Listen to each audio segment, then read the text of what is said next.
morning, children. Today we will learn about sacraments.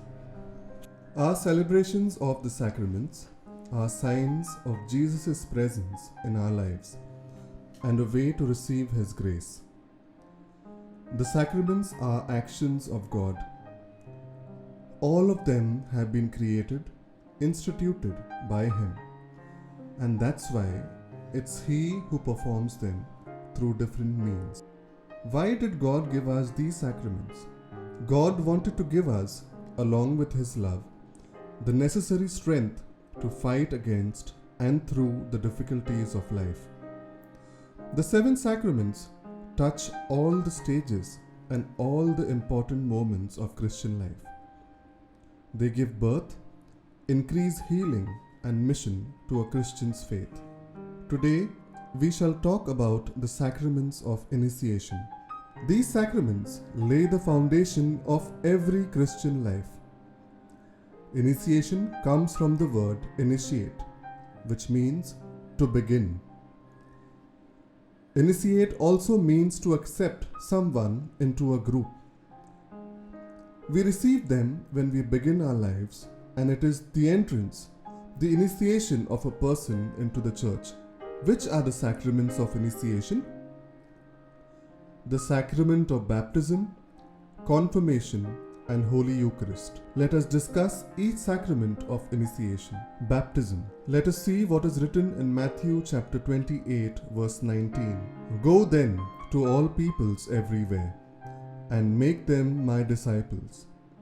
Baptize them in the name of the Father, and of the Son, and of the Holy Spirit. God gets very happy when the priest pouring holy water while baptizing says, I now baptize you in the name of the Father, and of the Son, and of the Holy Spirit.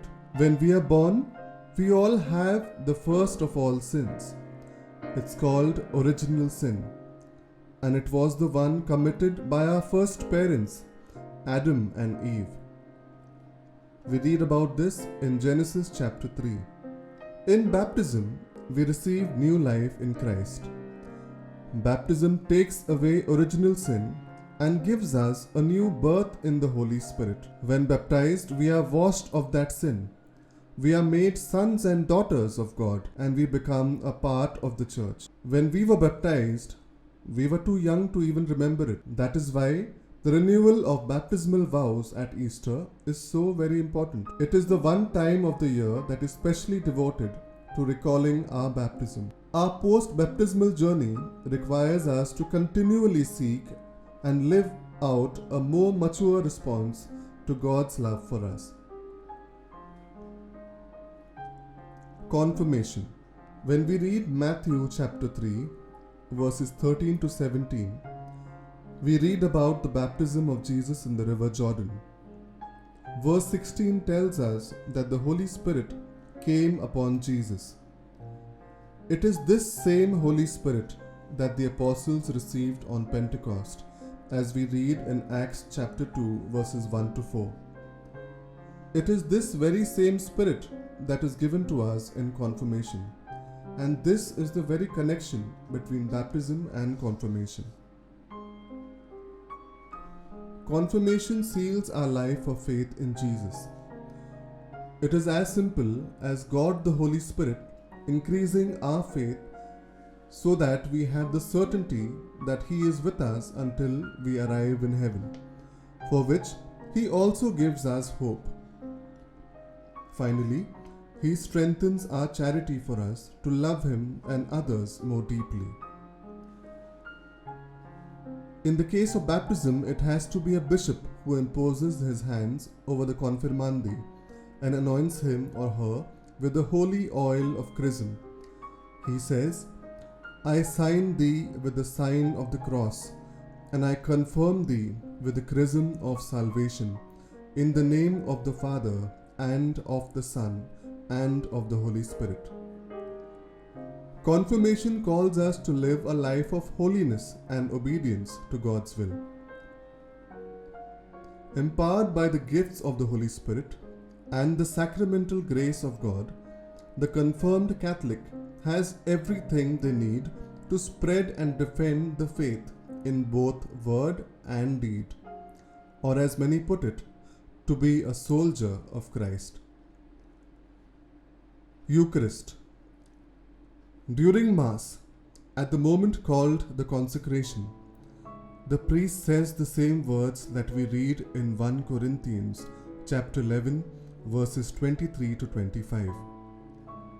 For I received from the Lord what I also passed on to you.